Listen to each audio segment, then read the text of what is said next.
+2 admission apply आवेदन देखा केते तारीख रु केते तारीख पर्यंत अच्छे। प्रथम गूगल को पलैबे सर्च करेंगे साम्स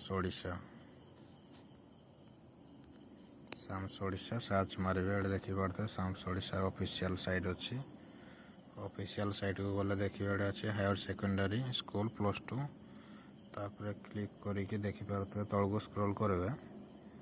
तलू स्क्रॉल कले देखिपे ये आमर 24/5/2025 2टारू आरंभ हो आज माने आज 24 तारीख 2टारू आरंभ हो।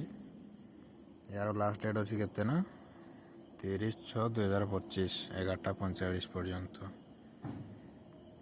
जून 30 पर्यंत अच्छी। 7 तारीख मेरिट लिस्ट बाहर 7/7/2025 11:45 बाहर फास्ट मेरिट लिस्ट। 8/7 रू आडमिशन आरंभ हो 8/7/2025 टू 14/7/25 अप टू 6 PM यही समय भितर आपण आडमिशन करेंगे। तो ये थिला +2 रो इनफॉरमेशन। वीडियोटी भल लगी लाइक करेंगे एवं शेयर करेंगे। चैनल को नुआ आसले सब्सक्राइब करेंगे। रही देखा पुणी नुआ वीडियो रे। जय हिंद।